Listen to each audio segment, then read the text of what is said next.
Hai para pengguna kuota, kali ini, Mimin akan membahas film yang berjudul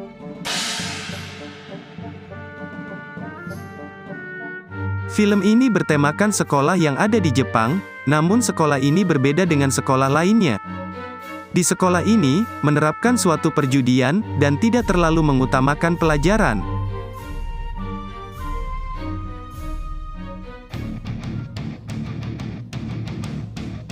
Film akan diawali dengan dua orang murid, yang sedang melakukan perjudian. Yang gadis adalah Saotome Mary, dan yang pria adalah Ryota Suzui. Permainan ini dimenangkan oleh Saotome. Dan yang kalah dalam sebuah perjudian, atau yang hingga mempunyai hutang, akan dikenakan sebuah kalung, sebagai penanda bahwa orang tersebut adalah pesuruh dari siapapun yang berada di atasnya. Yang pria dinamai Pochi. Dan yang wanita dinamai Maeki.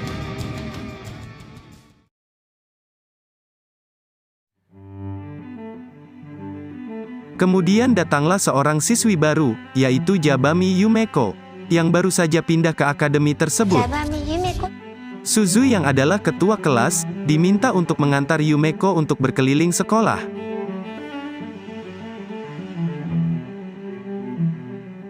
Saat sedang berkeliling, Suzui memberitahukan tentang tradisi perjudian di sekolah itu, tapi juga, dia melarang Yumeko untuk terlibat dalam perjudian.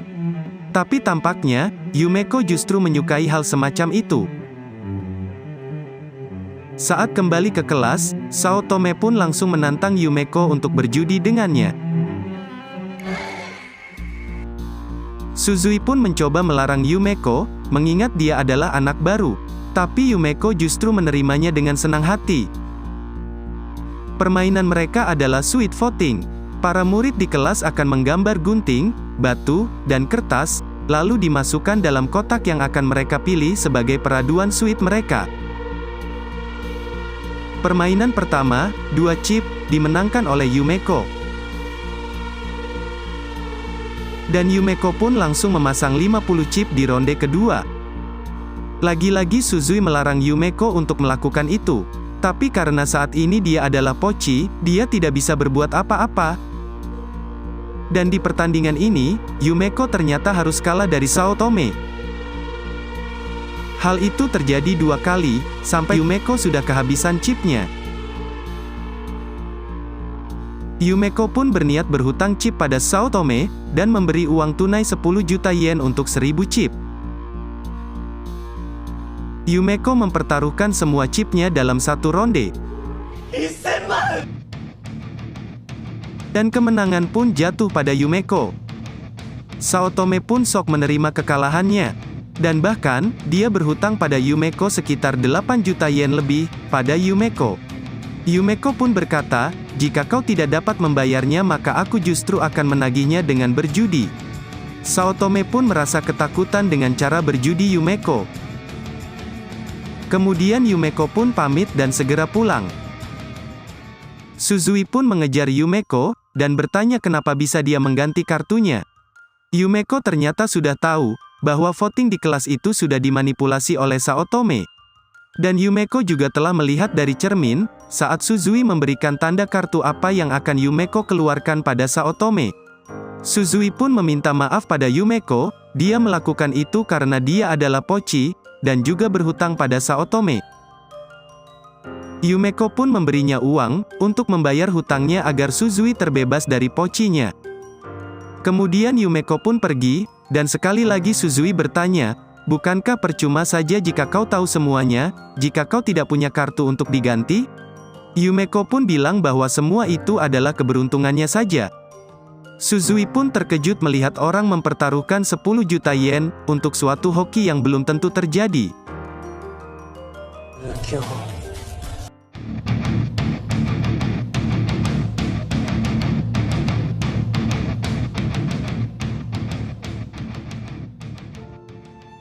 Esoknya di hari kedua, Suzui berterima kasih pada Yumeko, atas bantuannya membebaskan Suzui dari status Pochinya, dan Suzui bermaksud akan mengembalikan uang yang diberi oleh Yumeko.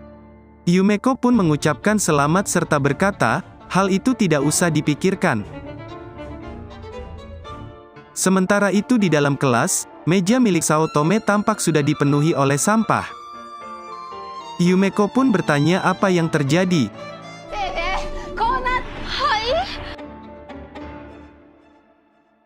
Kemudian Suzui menjelaskan pada Yumeko, bahwa di sekolah itu memang ada tradisi pochi dan maeki, untuk orang berada di level bawah dalam perjudian. Atau dengan kata lain yang sampai memiliki hutang. Melihat Yumeko tertunduk, Suzui pun meminta maaf pada Yumeko, karena telah menakutinya dengan hal semacam itu. Tapi justru Yumeko berkata dia sangat senang pindah ke sekolah itu. Suzui pun menyarankan agar Yumeko tidak terlibat dalam perjudian sekolah, agar dia tidak menjadi maeki.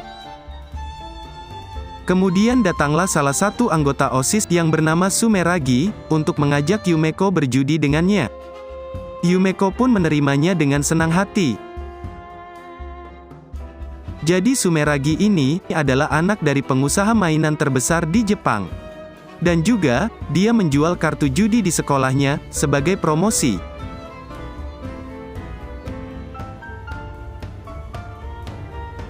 Permainan kali ini adalah, mencocokkan kartu yang tertata di atas meja, sebanyak mungkin.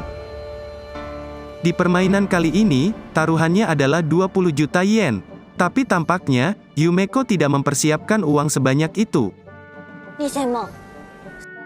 Kemudian Sumeragi pun meminjamkan modal kepada Yumeko, agar perjudian tetap akan berlangsung. Seperti biasa, Yumeko pun menerima tawaran dari lawannya. Pada awalnya, Yumeko berhasil mencocokkan berapa kartu di sana. Dan Sumeragi pun tampak tak mau kalah dari Yumeko. Sampai akhirnya, Sumeragilah yang jadi pemenangnya. Dan kali ini Yumeko pun ingin meminjam modal pada Sumeragi, agar bisa membayar hutangnya jika Yumeko menang. Sumeragi tampak mengajukan sebuah keinginan lain, karena pada dasarnya Sumeragi memang tidak butuh uang dari judi. Dia menunjukkan koleksi kuku miliknya, yang ia peroleh dari orang yang kalah melawannya. Dan Yumeko harus memberikan kuku miliknya, jika Yumeko kalah dalam permainan ini. Seperti biasa, Yumeko selalu setuju dengan judi yang sangat beresiko. Singkatnya, mereka pun melanjutkan judinya, dan Yumeko membongkar semua kecurangan yang dilakukan oleh Sumeragi. Yaitu bahwa, Sumeragi memakai kartu khusus yang di antara motifnya sudah ada petunjuk kartu apa yang ada pada tampak depannya. Dan dengan waktu singkat, Yumeko berhasil mencocokkan 54 pasang kartu, dan memenangkan pertandingan.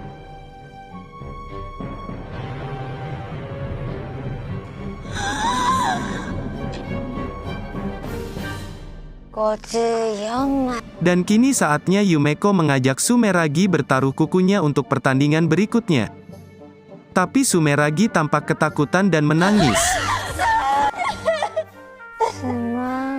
Jadi maksud Yumeko adalah, menantang kembali orang yang telah memberi tantangan padanya, sesuai apa yang awalnya mereka inginkan.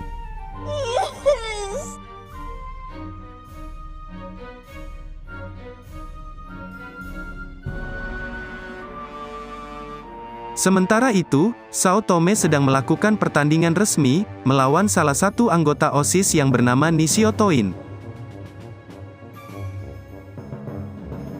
Kemudian Yumeko yang sedang berkeliling dengan Suzui, juga disambut oleh para kelompok seni, untuk masuk ke dalam klub mereka. Yang dimana, sedang berlangsung perjudian antara Sao Tome melawan Nishio Toin. Jadi maksud Sao Tome di sini adalah, untuk melunasi hutangnya, dan kemudian akan membalas kekalahannya pada Yumeko. Dan betapa terkejutnya ia, mengetahui bahwa Yumeko sudah ada di sana untuk menyaksikan perjudiannya. Perjudian kali ini adalah permainan hidup dan mati. Pemain akan menebak di manakah pedang akan menancap. Tapi tidak sampai di situ, sekalipun tebakan orang itu benar, tapi pedang memiliki dua sisi, yang artinya hidup atau mati. Jika pedang itu dinyatakan mati, maka orang itu sama saja dengan bunuh diri. Pada akhirnya, Sao Tome menggunakan semua chip miliknya, untuk satu kali pertandingan, dan saat Bandar membuka gelas penutupnya, terdapat satu pedang, yang menancap tepat pada tebakan Sao Tome. Tapi sayangnya pedang itu mati, yang artinya Sao Tome kalah, dan harus menanggung hutang 4 kali lipat. Tidak hanya itu, Sao Tome pun kini resmi menjadi Maeki. Setelah selesai dengan Sao Tome, Nishiotoin pun mengajak Yumeko untuk berjudi dengannya. Dan tentu saja, Yumeko tidak akan menolak. Permainan dimulai, dan berjalan seperti biasa. Dan kedua tebakan dari masing-masing pihak, ternyata sama-sama meleset. Dan mereka akan memilih ulang posisi pilihan mereka. Saat permainan akan dimulai, Yumeko berkata bahwa permainan Nishiotoin itu sangatlah menjijikkan. Raut wajah Nishiotoin langsung berubah. Semua orang di sana pun sangat terkejut. Begitu pula dengan Suzui, yang tidak menyangka jika Yumeko berani mengatakan hal semacam itu pada anggota OSIS. Dan tentu saja, Yumeko mengatakan itu karena tahu kecurangan yang dilakukan Nishiotoin. Tapi kecurangan apakah itu?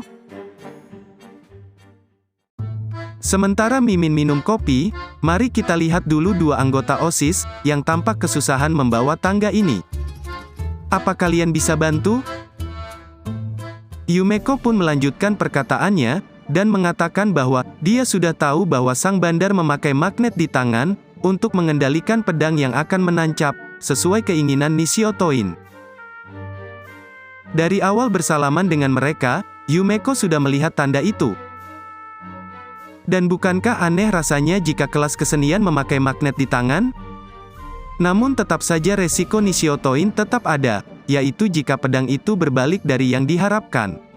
Dan Yumeko pun telah memasang taruhan yang totalnya 2 miliar lebih, jika Yumeko menang. Hal itu membuat mereka sangat ketakutan. Karena selain itu jumlah yang besar, tapi kelas seni juga akan dibubarkan jika Nishiotoin kalah. Mereka pun tidak berani membuka gelas penutup pedangnya.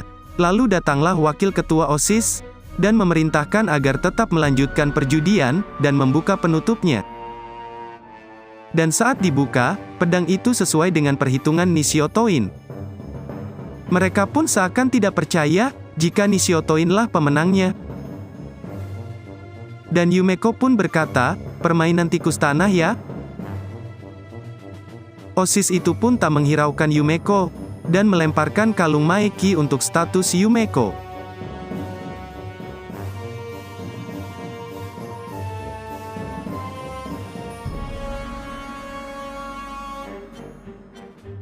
Setelah usai permainan, kemudian Yumeko pun masuk ke sebuah ruangan, yang letaknya tepat di bawah ruang klub seni. Jadi, permainan tadi pun telah dimanipulasi oleh campur tangan orang lain, selain dari kelas seni. Dan itulah yang disebut sebagai tikus tanah. Dan itulah kenapa, tadi ada dua anggota OSIS yang tampak kesusahan membawa tangga. Jadi bagaimanakah nasib Yumeko setelah menjadi Maeki?